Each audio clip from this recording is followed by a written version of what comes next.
What lucky girl syndrome is not is you being passive and just being like, well, let me see what happens. You have to do stuff. Like, I just want to clarify, this is not just something where you just kind of sit back and... So what does it mean to be a lucky girl? First of all, we're going to talk about lucky girl syndrome and how we all need to incorporate this into our lives, because being a lucky girl is really, truly, honestly, it's just a state of mind. That's it. You have to trick your brain into thinking this way, and I'm going to explain to you guys how to do it, because I did it probably about 4 years or so ago. I really started to like hone into this like thought process of just like positivity, and good things happened to me, not bad things, because I was in like this victim mindset for so long, y'all. I had this chip on my shoulder, and I felt like somebody was supposed to come and like take care of me and be like, oh my God, I'm so sorry, Deasia. I'm so sorry that these things happen to you. Nobody owes you anything. No one's going to come and save you. So I realized like just sitting in a victim mindset was making me a victim. And a victim literally is a receiving end of anything else, right? A victim doesn't do anything but just like exist. So anyway, I got tired of just existing. I got tired of feeling like my life was in everyone else's hands except for mine. And I got tired of feeling like the world owes me something. When am I going to get it? Because literally never. No one's going to give you anything because you feel like you're owed it. So I figured that out. And then that's when I came across this. It's just a mindset shift. You're shifting the way that you are thinking about things. But yeah, so I'm going to kind of explain it to you guys. So literally all that the lucky girl syndrome is just you thinking like everything works out in my favor. Nothing is working against me. Everything works out in my favor, and everything will work out in my favor. So even if it's something that I felt like I really wanted, if I didn't get it right now, it's because there's something else better that's going to work out in my favor.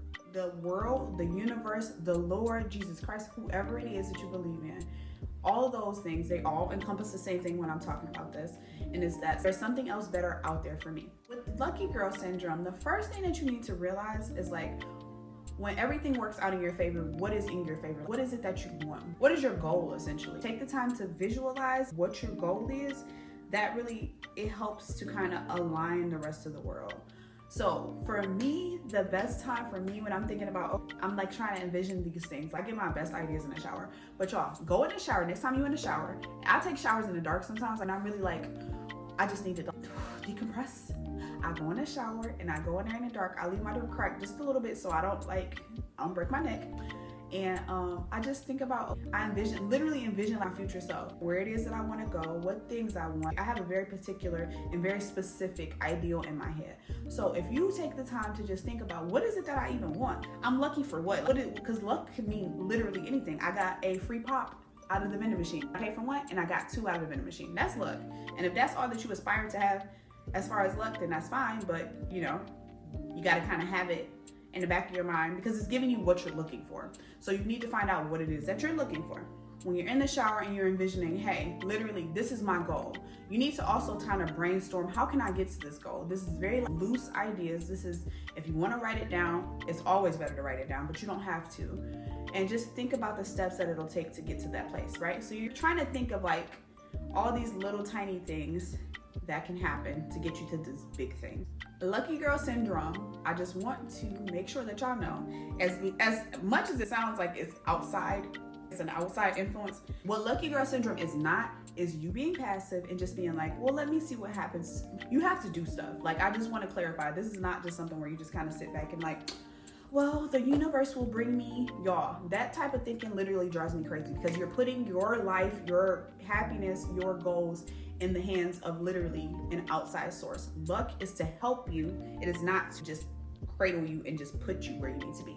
No, you have to do the work. That's why you come up with these things that you have to do. You're coming up with steps, because to get to wherever it is that you want to go, to graduate high school, you had to graduate kindergarten, then you had to go through elementary school, middle school, high school, and graduate the 12th grade. That's how you graduate to high school, right? It's all in steps. Think about it in that type of term, okay? You're gonna need some hard work, a nice amount of it, not a little bit. You need a nice amount of hard work, and then that's when the luck comes in, because you have to come up with the goal, and you have to come up with you have to do the work. You just have to. There's no skipping past it. You have to do the work, and then luck is going to come in. It's kind of like that cherry on top. It just pushes you right to where you need to be.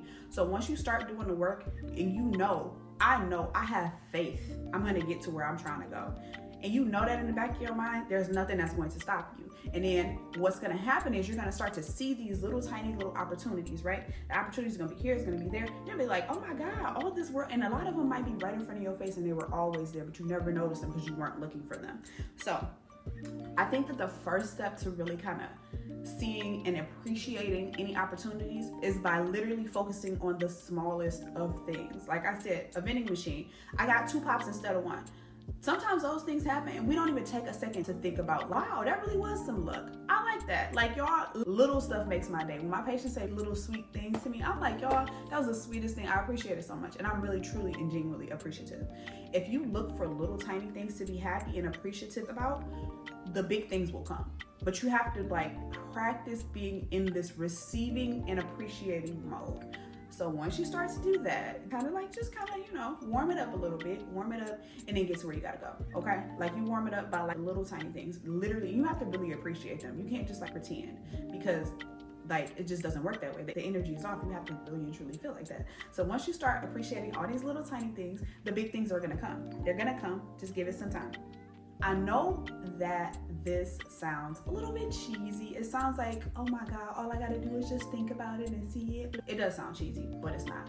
I promise y'all that it's not, because it's literally about your focus. Where are you focusing at? If you focus in the right area, you're gonna see what you need to see. You have a million good things, but all you see is a negative. That's a mind thing. Like, there's always something good to be grateful and gracious and receptive about, right? Do y'all remember when we was like middle school, high school? It's called the yellow car phenomenon. So the yellow car phenomenon, literally what it states is, if we change what we think about, what we notice in our surroundings change. I know y'all remember, oh my God, I never see a yellow car. And the minute that you think about a yellow car, do it today just to remember how it works, right? Go out today and look for yellow cars. In the same way that you look for them yellow cars, I want you to look for little things to be happy about, little things to be excited about, little things to be grateful for. It's the exact same thing. The way you're gonna look for those yellow cars is the way that you're going to look for little positive, little things to be grateful for. Do y'all remember when we was like so I would have been 8. So probably in middle school or high school, our teacher sat us down in front of the TV and we watched a little video of, it's like 8 kids and they're in a circle and they're passing this basketball back and forth. And they tell you, like, okay, y'all, whoever gets it right is going to get something. Pay attention to the people in the white and they're passing the basketball back and forth. Count how many times the ball is being passed back and forth. Y'all remember that? So they pass it back and forth, and then in the middle of the video, a big man in a gorilla suit comes out and just bangs on his chest. And he just leaves out. He comes in the middle of the circle where they're passing the basketball, and then he leaves out, right? It's this man in this gorilla suit that you cannot miss. But if you are actually paying attention to the people in white passing the basketball back and forth, which everybody does, everybody's paying attention to the basketball, right?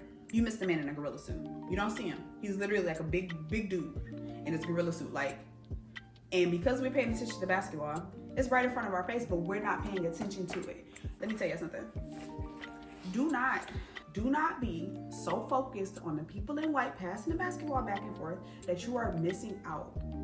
You don't want to be the one that's literally missing out on the big gorilla because you're so focused on the basketball, this little tiny bit. No, focus on what you need to focus on. You're so focused on the negative that you can't see the positive, even if it's a big ass gorilla in a suit in the middle of a circle beating on his chest. Don't be that person. Y'all, I'm telling y'all, don't be that person. Pay attention to the positive things. The more positive things you pay attention to, the more positive things you will notice, and the more positive things will come into your wheelhouse. The thing is, they're always there, but you're not focused. One day I was just like, I'm not speaking negative on anybody. And I noticed how much people speak negative on other people as soon as I stopped doing it. And then when I stopped doing that, what I started doing was, if somebody had something negative to say, I tried to negate it with something positive. So I noticed how much negativity was coming in. So much, like, everybody's always got something bad to say once I stopped partaking in it. And I was like, all this negativity that's coming in, I guarantee you, had it been a month prior to that, I would have been spewing out negativity in response to it.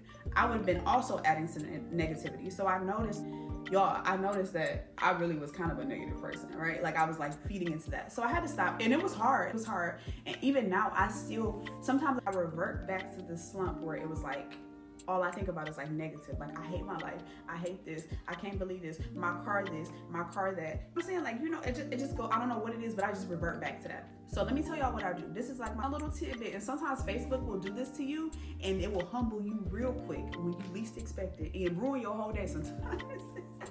It reminds you of your ex-boyfriend from 16 years ago. You'd be like, come on, Facebook, why? It's my birthday. So I'm gonna tell y'all what I do. So I go into my phone and I search back 4 years ago, 5 years ago. For me, more significantly, 5 years, because 5 years ago I wasn't a nurse. And sometimes I get stressed out and I just like, the nursing just it gets to me. So what I do is I go back into my phone and I look at a picture of me and maybe my kids. And I think about the fact that like, back then I was happy. I was poor. It's really, I gotta remind myself that I used to be poor. But I was super poor, but I was happy. It brings so much perspective to me because sometimes I feel like I'm not doing enough. And I think about the fact I'm only 32. 5 years ago, I was 28 years old. Is that math? That's that right? 5 years ago, I was 27 years old. Like I remember back then, my goals, who I was in a relationship with, where I lived, what kind of car I was driving, my job. I'm thinking about all those things. So literally take a picture of you from 5 years ago and make sure you can save it to a little album when I need to get myself together and put things in perspective. And you go back and look at them old videos and them old pictures and be like, oh my God, yo, my life is so much better. And then it's going to give you new appreciation. Like it's gonna take you back to that, and then you're gonna get into your car that you probably don't like right now because you bought it 5 years ago and now it's old. And you're gonna be like, wow, I really do love this car. Because think about the car that I had 5 years ago that was a piece of crap and that broke down every week, right? Think about the job that I had that paid me no money basically, and it worked me to death. And now the job that I have now, I don't appreciate it. Think about it. Literally just put them pictures inside of a little album, and once you say, you know what, I hate my life, go back and look at those pictures. And then think about it. Like, do you still hate your life, or is it that you just are looking at the negative and not focused on the good? So you just revamp your mind and just revamp your thought process, right, y'all? We're gonna focus on the good. We're going to focus on the good. Don't focus on the basketball. I want y'all to focus on that gorilla and try to find that gorilla that's going to catapult you to the next part of your life, because it is there. You just don't really see it yet. Just give yourself some time. All right, y'all. Thank you for listening and watching my video. Until next time.